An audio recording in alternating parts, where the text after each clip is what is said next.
Halo teman-teman semua, selamat datang di PR Podcast ISMKI Wilayah 2. Podcastnya ISMKI Wilayah 2. Sebelumnya aku izin memperkenalkan diri, nama aku Muhammad Salman Agifari Ramadan. Aku sebagai anggota bidang PR ISMKI Wilayah 2. Baik, di sini untuk episode perdana ini aku mengundang teman-teman atau kakak-kakak aku dari Unpas angkatan pertama dan juga sebagai mantan Presbem dan juga wakilnya FK Unpas. Nah, tapi sebelum kita membahas podcast yang sangat spesial ini, mungkin boleh nih aku kenalan dulu sama kakak tingkat aku. Ini dengan Kak Alif, boleh? Silakan untuk kenalan diri. Oke, Bismillahirrahmanirrahim. Perkenalkan, aku Alif Fadil Lukmanul Hakim dari FK Unpas angkatan 2019. Alhamdulillah sudah menjadi demisioner Presbem FK Unpas. Alhamdulillah, keren, mantap. Boleh langsung dilanjut ke Pak Kang Dava. Halo, saya Dava. Kebetulan saya juga satu angkatan dengan Alif. Juga dulu sempat bantu-bantu dengan Alif sebagai wakil ketuanya selama beberapa periode di KMS Kampus. Iya, siap. Halo Kang Dava, halo Kang Alif. Gimana nih kabarnya hari ini? Sehat? Baik. Alhamdulillah sehat. Oh ya, kemarin juga habis sidang ya Pak?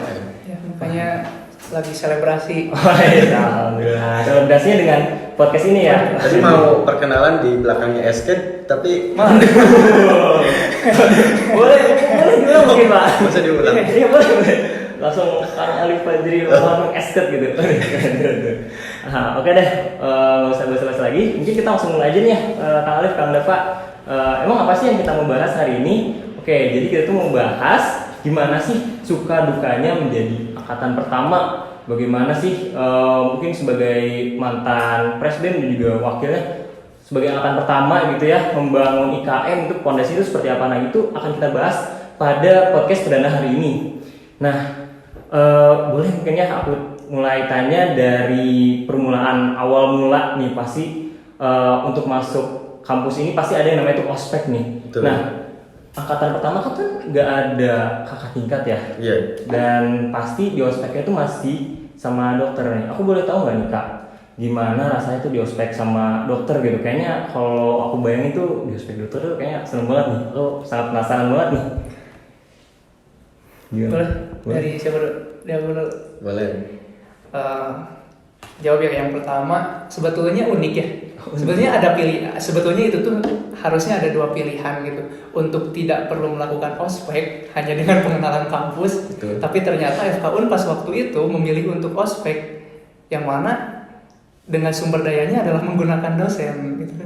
Unik kan ya? Unik banget. Makanya kita juga kaget gitu ketika dosen yang dengan segala dinamika ospek kan kita tahu sendiri ospek itu gimana dan itu dilakukan oleh dosen. Unik kan? Unik banget itu. Seperti itu kalau dari aku gitu sih. Kalau dari aku, kalau posisi aku saat itu menjawab pertanyaan ini adalah sebagai mahasiswa baru, pasti seram. Karena bayangkan saja di ospek oleh seorang dokter yang senior, itu seram sekali yang ada di pikiran aku pribadi saat itu saat menjadi seorang mahasiswa baru. Tapi ketika aku yang sekarang itu berpikirnya nggak seram, ternyata senang. Mengapa senang? Karena begini. Nilai-nilai apa yang dicita-citakan, apa yang diharapkan oleh fakultas atau kampus tuh ternyata tersampaikan secara langsung gitu. Mengapa secara langsung? Sangat mengena sekali karena disampaikan oleh pengonsepnya. Kan dokter itu adalah pengonsepnya gitu. Beda halnya dengan mahasiswa yang melakukan ospek. Beda halnya cutting yang melakukan ospek. Ya mereka tuh perantara gitu, perantara dari kampusnya. Jadi akan beda penyampaiannya, tidak ngena.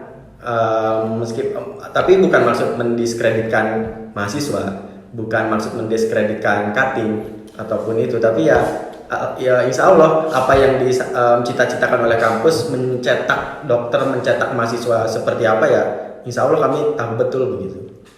Oke, berarti emang ada suka dukanya nih ya di ospek langsung sama dokter. Mungkin dukanya mungkin serem langsung di ospek sama dokter, tapi sukanya langsung mendapat nilai dari kampus itu sendiri langsung oleh dokter, langsung dari sumbernya gitu ya Pak. Kalau boleh tahu nih Pak, Pasti kan ospeknya itu ospek yang dengan dokter sama langsung dari adik tingkat Kang Alif ini pasti beda nih. Nah untuk ospeknya sendiri tuh ngapain aja ya Pak sama dokter itu? Kegiatannya itu ngapain aja tuh Pak? Dulu tuh yang pertama sama sih pengenalan kampus. Kan prinsip dari ospek itu sebetulnya pengenalan kampus, pengenalan dunia perkuliahan sebetulnya. Cuma memang dibumbui dengan beberapa pendidikan dan pemantapan yang mana kita transisi dari anak SMA masuk ke perkuliahan ya. Dan mungkin karena kita tidak ada role model yang mana yang harus kita ikuti, maka ya itu langsung dibentuk langsung oleh dokter tadi gitu, langsung oleh dokter-dokter yang mana tadi sama Alif bilang kalau cita-citanya memang benar-benar langsung tersampaikan gitu. Itu mungkin secara sukanya, dan plot twistnya lagi gitu, secara sukanya lagi gara-gara memang kita langsung kelolanya langsung sama dokter, sama dosen-dosen yang bahkan dulu tuh yang kita anggap sekarang gapnya kayak jauh gitu, kayak sama dokter ini misalkan Salman ngerasa sama dokter ini kayak baru kenal, kayak baru tahu. Kita tuh karena udah merasa dari di ospek dan berbarengan dengan tendiknya, jadi seolah kayak terjalin aja gitu semuanya. Jadi semua yang apa yang diinginkannya juga kita juga tahu gitu. Jadi ya kurang lebih sama lah kayak Alif tadi. Jadi semua halnya jadi lebih yang dicita-citakannya jadi lebih tercapai lah, seperti itu sih. Oke, nah kan udah bahas tentang ospek nih, gimana suka dukanya jadi ketika di ospek oleh dokter. Nah mungkin langsung nih kita gimana sih pas kehidupan awal-awal jadi mahasiswa baru di angkatan pertama berarti ya kan, itu pasti berat banget, terutama mungkin masih adanya gimana ya, pasti kan kalau fakultas baru atau sebuah pendidikan yang baru dibuat itu kan pasti dari instansi tersebut masih kayak coba-coba nih gini, kayak misalnya ini pendidikan seperti itu bagus atau tidak, kayak mungkin masih dibilang sebagai angkatan mohon maaf ya mungkin angkatan yang percobaan gitu. Pasti kan banyak yang pasti berat banget tuh sebagai angkatan yang banyak percobaannya dari dokter-dokter, mungkin itu gimana tuh suka dukanya tuh? Aku jawab ya. Sebetulnya secara struktural memang kami tidak punya kakak tingkat. Jadi kami dengan posisi keadaan seperti ini kadang kami kebingungan Salman. Bingung bagaimana cara misalkan konteksnya itu organisasi, bagaimana caranya berorganisasi, atau bahkan konteksnya akademik begitu. Contohnya begini, misalkan ya Salman nih adik tingkatnya kami bilang begini, punten akang teteh, kalau mata kuliah ini tuh ngapain aja ya, belajar apa ya, itu pertanyaan mungkin. Atau lebih agak sedikit ekstrim lagi deh, mungkin begini, punten akang teteh, kalau misalkan kuliah ini tuh dosennya killer nggak gitu. Atau bahkan lebih ekstrimnya lagi, tapi jangan ditiru. Punten akang teteh, kalau soal ujian dari mata kuliah ini tuh apa ya, punya nggak teh soalnya? Ya benar sih. Nah ternyata kami sebagai angkatan pertama tuh nggak mengalami itu. Bayangkan ya betapa bingungnya gitu ngurus akademik bahkan berorganisasi. Tapi itu secara struktural. Tapi kalau misalkan narasinya begini, angkatan 2019 FK Unpas tuh tidak punya cutting atau ZDMan, kami kan angkatan kami namanya ZDMan, itu tidak punya cutting. Tapi secara fungsional ternyata kurang tepat. Karena kami secara fungsional itu punya kakak tingkat. Yaitu ya ini teman-teman dari SMKI. Serius, sangat berpengaruh sekali keberadaan SMKI bagi FK Unpas, terutama IKM-nya ya, organisasinya. Kalau kita bicara konteks organisasi, hingga IKM FK Unpas tuh bisa sampai titik ini. Bahkan di tahun pertama menjadi anggota tetap itu, alhamdulillah kami bisa menjadi tuan rumah School of Design, bisa mengirimkan seorang pengurus harian, bahkan Kang Akbar, bahkan langsung sampai menjadi best PHW gitu, PHW terbaik. Yaitu ya berkat jemput bolanya ISMK yang menurut kami ya betul. Kalau itu memang benar-benar dijemput bola sih. Mau keren sih itu, dulu aku juga benar-benar kayak menjadi motivasi aku juga itu Kang Akbar tuh kayak keren banget sih. Padahal angkatan pertama yang mungkin nggak ada kakak tingkat, terus tapi Kang Akbar tuh bisa, itu juga menjadi motivasi aku loh buat bisa masuk SMK gitu Kak. Mungkin boleh dilanjut lagi Kak, gimana lagi nih? itu jemput bola SMKI memang sangat berpengaruh sampai bisa IKM tuh di titik ini. Ya selain mengapa berpengaruh karena saat itu kami banyak konsul ke Kang Danu saat itu, sekwilnya yang memang berperan banget jemput bola ke Unpas. Kami konsul bagaimana cara menjalankan organisasi, bagaimana caranya menjalankan suatu departemen kajian aksi strategis. Karena kan beda sekali ya Bang, organisasi kuliah sama di sekolah tuh beda ya, beda sekali. Jadi ya butuh sekali konsul, masukan, teman diskusi ya. Teman diskusinya itu kakak tingkat kami ya ini, SMKI, begitu. Bener sih, bener. Saya juga ngerasain sih organisasi SMA sama organisasi kuliah itu benar kerasa jauh gitu perbedaannya sih, benar kerasa. Dan dari Kang Alif sebagai anak pertama juga dulu dibantu oleh Pak Danu ya sebagai Sakwil nih. Sakwil saat itu. Kalau sekarang nih ada, mungkin di balik layar ini ada Pak Ojan ya sebagai Sakwil saya sekarang nih. Mohon bimbingan nih Pak Sakwil nih. Oke, boleh kalau boleh tahu nih kan tadi apa ya? Kan belum ada kakak tingkat nih, jadi otomatis kan kayak yang tadi Pak Alif bilang sendiri, jadi belum bisa kayak nanya-nanya soal kayak gitu. Nah itu berarti kan otomatis belajar itu bakal lebih berat. Oh ya, terutama kalau nggak salah kan kalau saya itu angkatan saya kalau mau minta ibu itu bisa kakak tingkat. Nah itu kalau dari angkatan Pak Alif, Pak Dava ini gimana ya, mulai dari minta ebook terus belajarnya gimana? Kalau misalnya aku mau bisa nanya ke kakak tingkat atau dari kata pertama sih gimana sih? Mungkin tadi balik lagi ke yang kita di ospek sama dosen berkesinambungan sama itu yang membuat kita tuh seolah ada ikatan yang lebih gitu kan. Jadi kayak mau gak mau kita menganggap dosen itu adalah kakak tingkat kita juga gitu. Selain tadi ya kalau misalkan secara struktural ya tadi yang kata Alif bilang, ya mau gak mau kita harus menganggap dosen-dosen kita juga adalah kakak tingkat kita juga gitu. Yang mana ya dengan perlakuan dan etika yang seharusnya gitu kan, yang memang tidak semena-mena juga. Ya kita mau gak mau ya minta ke mereka gitu kan, dikasih sampai harddisknya dikasih juga, cara belajarnya pun sampai cara baca textbook aja kita diajarin benar-benar diajarin cara baca textbook tuh. Kita kan nggak tahu ya, dari anak SMA datang ke kuliah kedokteran terus tiba-tiba dikasih textbook bahasa Inggris. Iya sih benar. Ya kan? Iya. Nah itu juga berkesinambungan dengan bagaimana survive-nya kami di menjadi angkatan 1 itu adalah tiap hari adalah kejutan. Karena besok tuh ada apa lagi nih, besok tuh ada apa lagi, saking kita nggak tahu apa-apanya gitu. Maksudnya bukan nggak tahu apa-apa karena polos atau gimana, cuma karena kita nggak kebayang gitu kan, besok tuh ada apa, makanya adaptasi kita bisa sampai berorganisasi itu adalah hampir 2 tahun ya. 2 tahun. Jadi tingkat pertama kita udah adaptasi dari mahasiswa baru mendirikan organisasi, lalu beradaptasi diajak SMKI kekat sama COVID, ya udah mangkrak lagi gitu. Jadi memang kita adaptasinya juga lumayan gitu. Dari si tingkat 1 itu dari angkatan pertama itu tuh memang luar biasa. Luar biasa sekali sih aku dengarnya ini.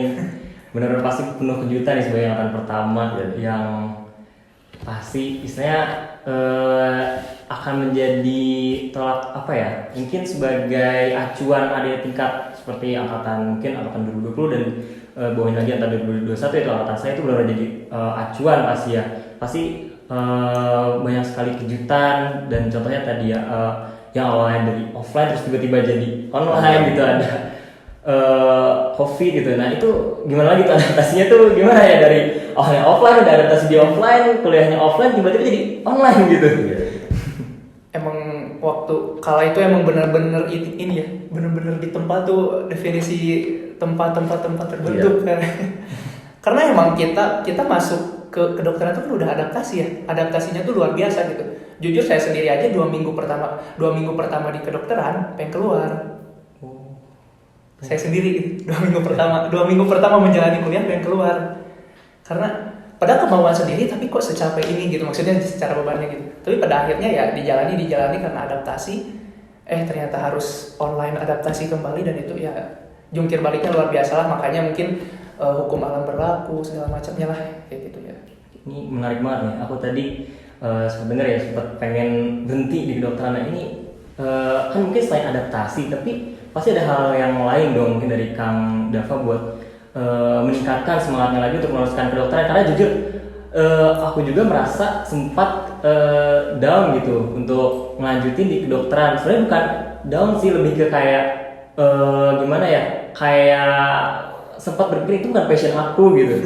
Dan ya akhirnya saya juga larinya tuh ke organisasi dan lain-lain. Dan saya juga merasa cocok gitu di organisasi, tapi sambil di kedokteran jadi kayak buat aku semangat gitu. Nah kalau dari Pak Dava sama Pak Alif nih gimana nih dulu pas adaptasi dan membuat semangat lagi itu gimana tuh Pak? Kayaknya dapat deh tadi soalnya agak Kalau agak saya hambatan.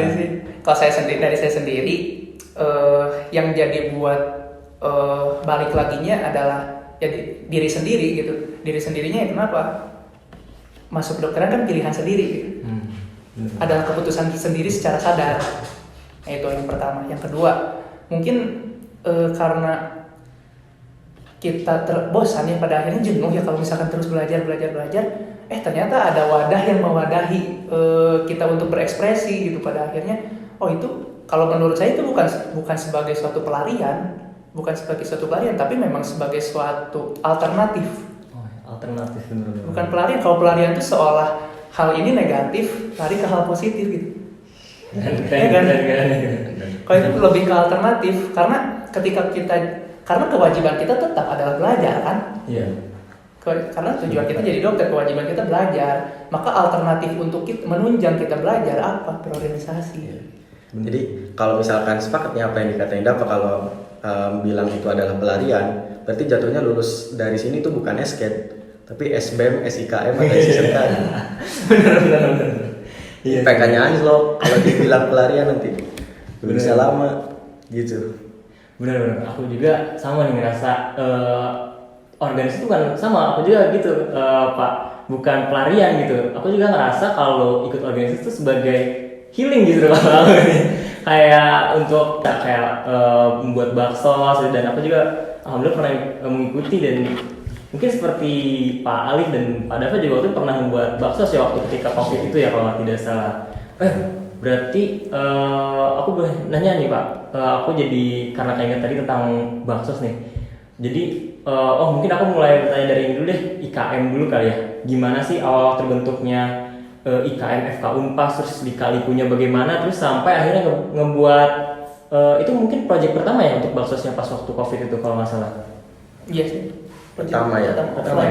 Offline pertama. Oke. Nah, itu gimana tuh prosesnya dari mungkin menentukan siapa yang jadi ketua, siapa yang jadi wakil, bendahara, dan seterusnya, terus ngebentuk struktur bagaimana SOP sampai akhirnya bisa membuat bakti sosial yang menurut aku bukan hal yang mudah gitu, membuat bakti sosial terutama buat angkatan pertama nih.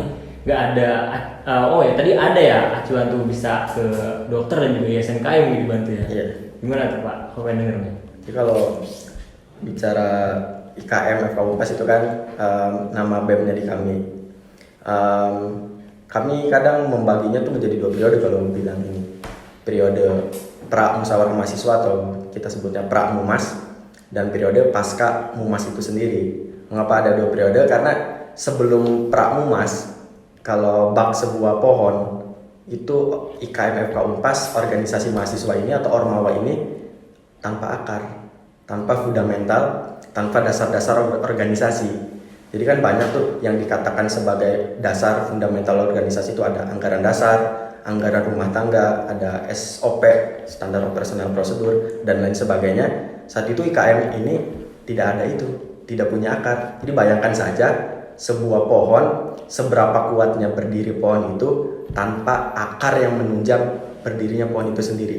Seberapa kuatnya IKM FK Unpas yang saat itu belum ada akarnya, belum ada dasar-dasar fundamental organisasinya.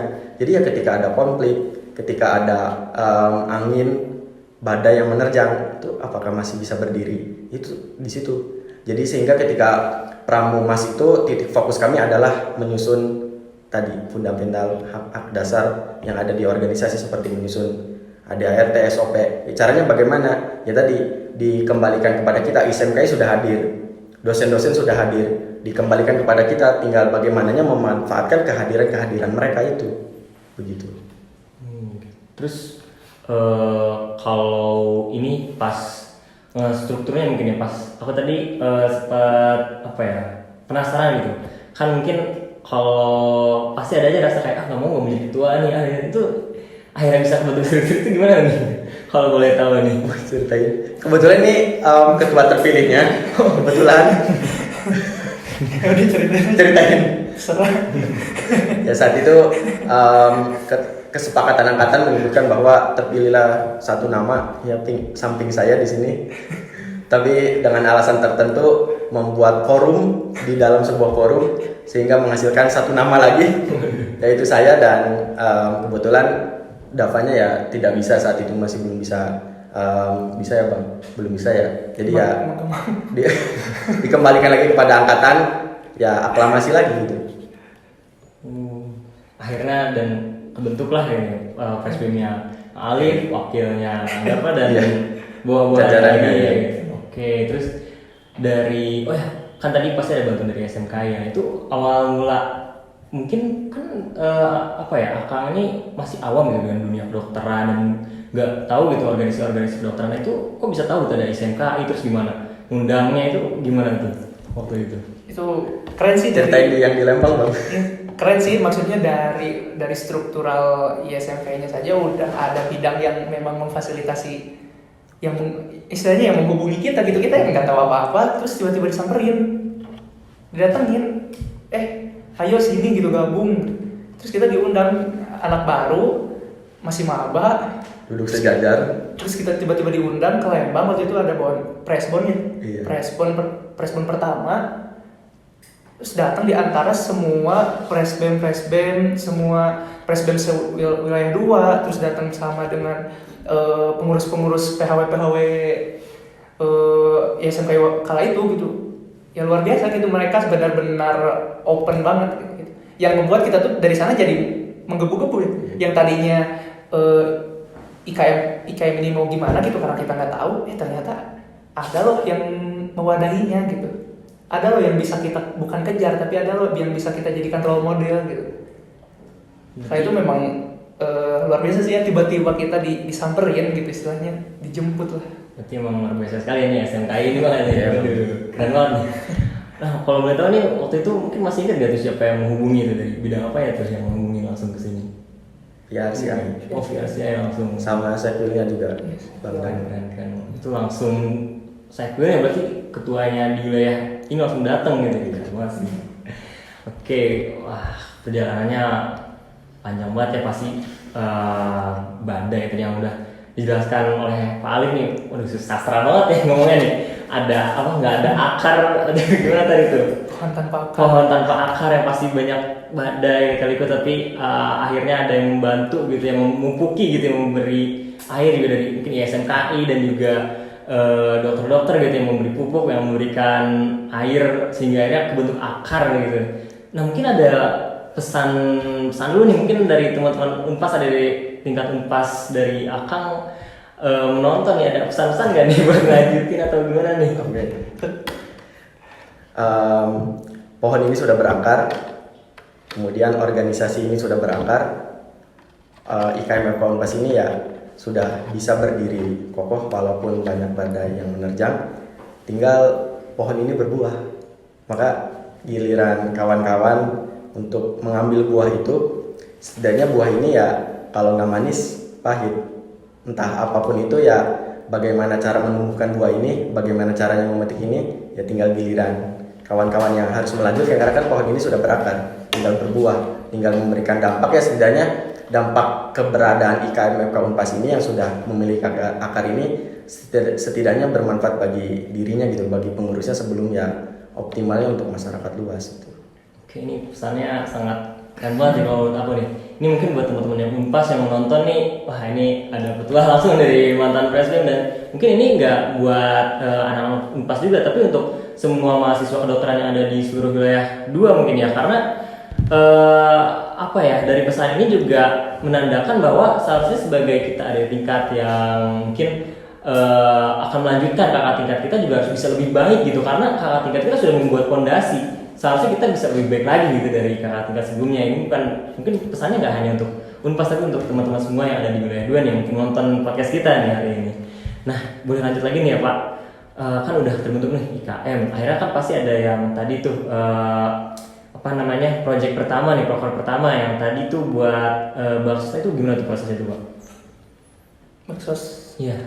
Sebetulnya itu tuh dari Kesos ya dulu tuh, Kesos masih Kesos namanya, dan ketua bidangnya kan Akbar. Akbar.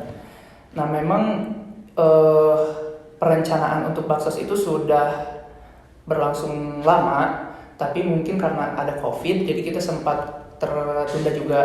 Tapi setelah diundang kembali oleh, bukan diundang, di-trigger kembali oleh fakultas terkait dengan keberlanjutannya bagaimana untuk prokernya, ternyata kalau kita buat baksos ketika kala itu mungkin lagi sedang susah-susahnya ya, sedang banyak yang di lockdown, lalu ekonomi sedang susah turun, banyak yang PHK segala macam. Latar belakangnya itu ya kenapa enggak kita manfaatkan momentumnya gitu untuk kita kembali hadir gitu, kembali untuk mengerjakan proker kita gitu. Makanya diawali dulu tuh langsung oleh dari Akbar, dari Kesos lakukan bakso seperti itu. Keren. Tuh aku sebenarnya gimana ya, kagum sih bisa membuat program kerja baksos itu sendiri. Nah kalau boleh tahu tuh baksosnya tuh waktu itu ngapain aja tuh? Bagi Pasun dan berbagi kan pasun dan berbagi ya. Di sini kita keliling daerah Sumatera, terus ke daerah sekitarnya juga. Saparua dan belakang-belakangnya gitu, kita bagi-bagi sembako sih, bagi-bagi sembako. Oke. Tuh, ya menurut aku itu keren banget sih bisa membuat program kerja bakti sosial pertama kali. Mungkin boleh dilanjut lagi nih, program kerja kan tadi udah baksos. Nah, selanjutnya pasti kan sudah melewati nih masa setahun dan akhirnya kan ada tingkat nih. Nah kan pasti oh ya aku boleh tanya dulu deh, waktu pas 2020 tuh di ospeknya udah sama angkatan akang belum? Udah cuma 50-50 ya, masih semi. Jadi ketuanya OC-nya SC berarti SC-nya dosen. OC-nya mahasiswa semua. Kalau betul tuh gimana tuh? Maksudnya 50-50-nya tuh gimana tuh? Kayak yang dari koor, ketua pelaksana, yang bendahara, sekretaris yang gitu-gitu, itu semua dari dosen, dari dokter-dokter, dan anggota-anggotanya semua dari mahasiswa. Jadi mulai dilibatkan, tapi kita tuh kayak harus kalau itu tuh namanya tuh kayak yang harus ngikut dulu lah katanya, kayak gitu. Training dulu lah. Oh ya, training dulu. Mungkin dulu. Kan kalau di SMP mah ada TOT ya. TFT. Kan kalau training of trainer, kalau ini TFT. Ya kan kalau kita nggak bisa kan kayak gitu, makanya ya TFT-nya ya langsung ikut dosen. Oke, berarti pas 2020 masih 50-50 nih, terus lanjut lagi nih ke angkatan aku berarti nih, perdana nih, aku masih inget banget. Udah ketua pelaksananya. Aduh. Ya itu, aku inget banget Pak Dava nih. Pakar kaderisasi. Muncul di depan mimbar, keren banget, gagah banget di depan mimbar tuh. Kalau aku keren banget, itu kalau boleh tahu tuh prosesnya gimana tuh, kan dari sebelumnya 50-50 sama dokter akhirnya 100% kan berarti ya sama angkatan 1, tapi campur juga sama angkatan 2 ya, angkatan 2020 ya waktu itu campur ya. Nah itu gimana tuh proses membuat ospeknya itu? Mungkin secara pembuatan ospeknya memang kita masih perlu banyak belajar juga, banyak juga berpandangan, atau kita banyak konsul juga sama dosen-dosen gitu. Terlebih juga kita juga banyak konsul karena kita udah berbarengan juga dengan ISMKI, kita juga banyak ngobrol juga ya sama kakak tingkat yang ada di ISMKI, yang ada di univ-univ yang lain gitu, buat referensi dari pengkaderan itu seperti apa, karena kita kan belum punya pedomannya gitu kan.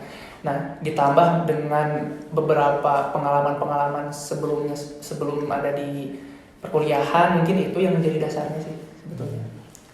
Cuma serunya ya challenging aja gitu, karena kita berusaha untuk membentuk kan Iya, Kalau sebenarnya. ospek itu kan seperti itu lah.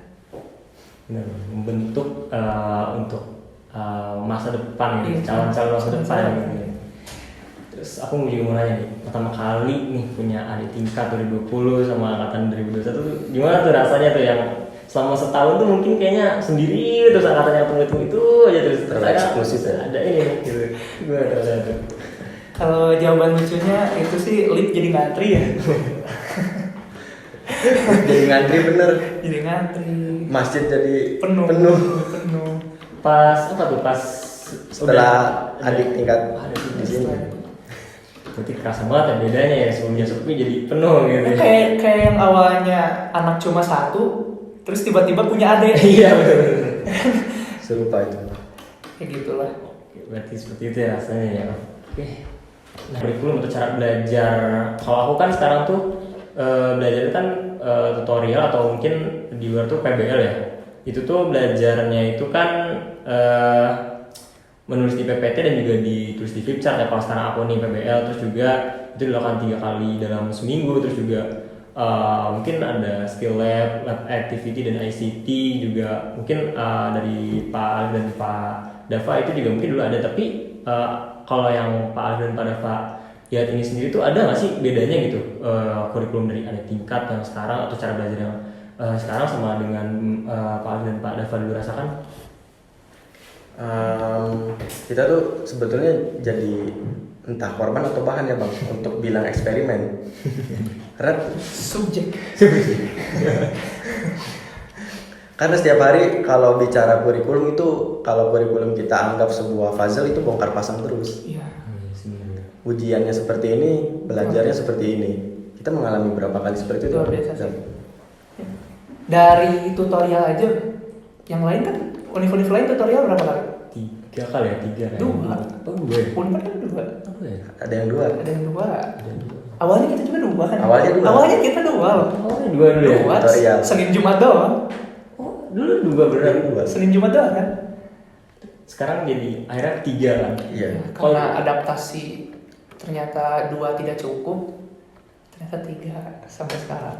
Kan iya sih benernya, aku juga tadi sempat kepikiran nih 3 aja suka ada tambah-tambahan gitu dari dokter suka ada PR tambahan gitu. Terus jadi dulu tuh 2. Terus itu 2 tuh jadi cuman buat page pertama atau gimana tuh cara dulu PBL itu? Cuman 2 hari itu gimana tuh? Di hari pertama tutorial itu full Iya full semua page keluar. dari mulai keluhan utama sampai ke terapi, sehingga nanti ketika hari terakhir yaitu hari kedua harus dibahas tuntas informasi yang memang harus dibahas. Jadi memang banyak banget tuh bang, Iya. banyak banget. Ternyata setelah dievaluasi oleh pihak akademik mungkin bagi kita yang apalagi kita percobaan kan, kalau itu masih percobaan ya mungkin itu masih belum cocok mungkin ya. Kurang tepat. Masih jadi kurang harus tepat jadi tidak. tambah 3. Dan ternyata cocoknya di Unpad sampai sekarang ya 3 kali gitu. Oke, ini benar-benar luar biasa sekali ya teman-teman ya, perjalanan angkatan pertama nih, keren banget sih. Mungkin buat teman-teman yang penasaran jadi angkatan pertama ya seperti ini gitu rasanya nih, suka dukanya ya seperti ini gitu.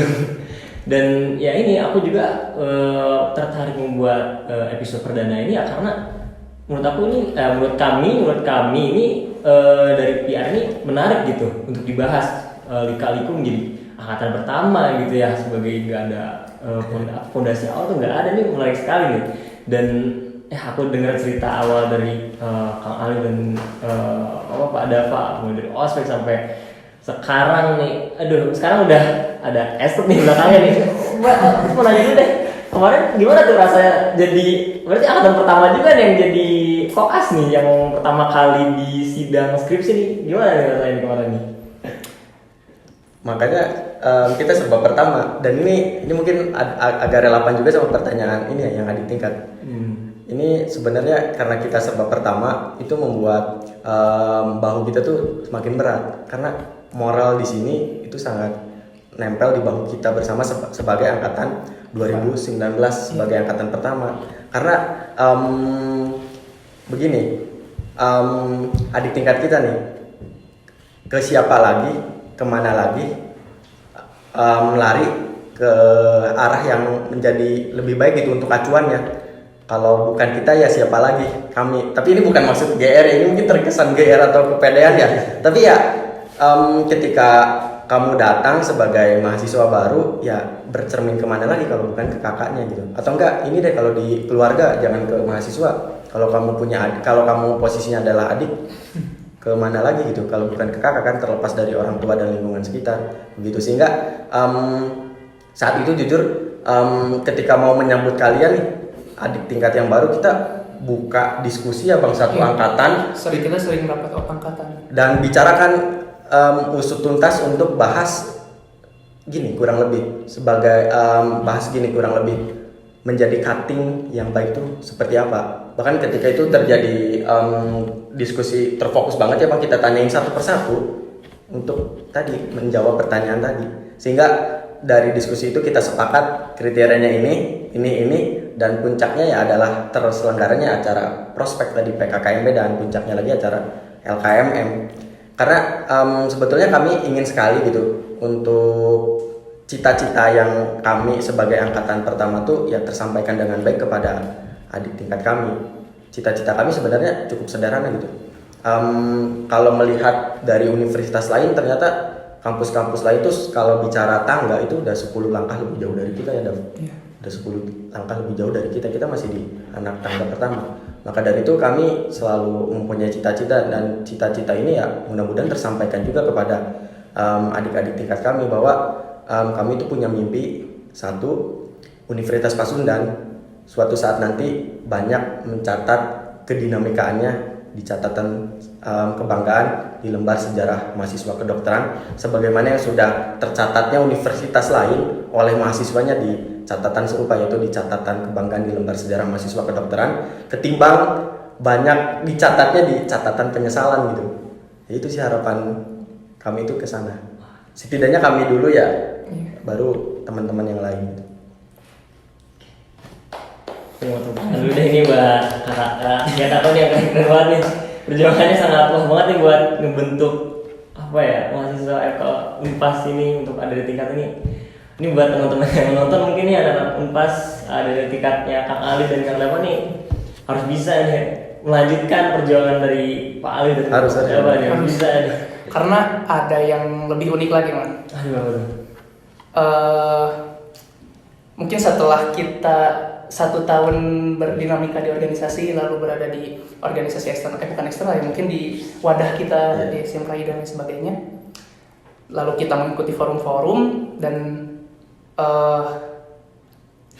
uniknya gini, ada yang menariknya, kita sebagai anak Unpas gitu, anak FK Unpas yang baru nih, kita kan masih baru ya gitu, kita lahir, Fakultas Kedokteran yang lahir di antara isu moratorium.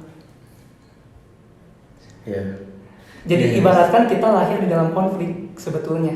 Jika kalau misal kita berbicara isu gitu ya, kita tuh lahir di dalam konflik sebetulnya. Tapi itu tidak bisa kita salahkan. Cuma uniknya ya itu unik gitu, bagi saya unik karena kita lahir di dalam konflik yang itu menjadi isu yang ternyata selalu diangkat. Yang waktu itu mungkin saya ikuti ada salah satu pelatihan di SMK juga, hal tersebut diangkat. Ya kenapa enggak gitu, nggak apa-apa gitu, karena bukan salah kita juga gitu. Tapi ya unik aja kita lahir di dalam konflik, dalam isu yang dikonflikkan gitu. Kalau nggak salah di School of Caster kalau nggak salah. Apa ya? Iya benar banget. Aku juga pernah dengar tuh yang isu itu juga pernah dengar juga, kalau nggak salah pernah dibahas sama Kang Dava, aku pernah dengar juga tuh isu. Seru aja, cuma itu jadi lika-likunya mungkin yang mana mungkin jadi membuat kita itu, saya dan Alif lebih berambisi untuk ya kita tanggung menanam ya terus aja bertumbuh gitu. Mungkin itu kan sebagai badai, mungkin salah satunya sebagai badai kan, meskipun dengan isu moratorium ya kita mungkin merasa insecure segala macam. Ya sudah, kita sudah ditanam ya udah bertumbuh aja terus gitu. Risikonya 2 ya bang, kalau nggak tumbuh ya layu. Iya. Melihat isu tadi. Kalau tumbuh kan layu. Layunya karena insecure tadi. Mungkin kalau kita berbicara insecure, apa daya Akbar yang memulai menjadi PHW dan Alif yang memulai menjadi PHM gitu. Gitu kan? Ya, kurang lebih. Keren banget sih aku sebagai adik tingkat Pak Ali dan Pak Dava nih, aduh, ada rasa tanggung jawab yang mengalir gitu untuk membangun FK ini. Tanggung jawab lah, semangat. Semangat ya, benar-benar semangat gitu. Harus jadi semangat baru nih buat aku ke depannya dan teman-teman Unpad lainnya juga nih. Dan mungkin juga terima kasih kali buat teman-teman ISMKI juga yang mungkin membantu Pak Dava dan Pak Ali gitu ya. Sumpah aku keren banget sih. Mungkin ini waktunya udah sudah mau habis mungkinnya. Ini kita cukupkan saja di sini mungkin ya Pak Ali dan Pak Dava. Jadi sebelumnya aku mau ngucapin ini dulu nih, selamat buat Pak Ali dan Pak Dava ya udah ada gelar baru nih di belakangnya nih, esket, belum official. Belum official ya, tapi semoga lancar mungkin di kelasnya nanti. Semangat mungkin buat Pak Alif dan juga Pak Dava di kelas nanti ya, mungkin akan ketemu lagi dengan saya 1,5 tahun mungkin ya, 1,5 tahun lagi mungkin. Semoga dengan gelar yang berbeda juga ya. Amin. Oh iya, itu udah. Amin. Ada gelar yang berbeda lagi nih. Jadi pas koas mungkin aku di koas sama Pak Alif dan Pak Dava mungkin gitu. Ya semoga aja, saya doakan yang terbaik, lancar terus ya Pak Alif dan Pak Dava. Terima kasih banyak sebesar-besarnya untuk bisa hadir di acara podcast pada episode perdana hari ini nih, yang menurut saya ini sangat spesial banget nih. Udah episode perdana, satunya PR Podcast, dan juga spesial karena membahas tentang angkatan Perdana juga. Iya, angkatan perdana juga nih. Episode perdana dan angkatan perdana. Aduh, keren banget nih, keren.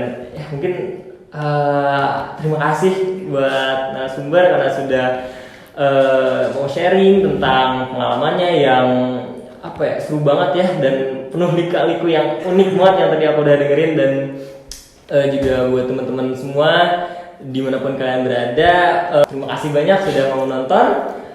See you next time di PR Podcast selanjutnya. Bye bye.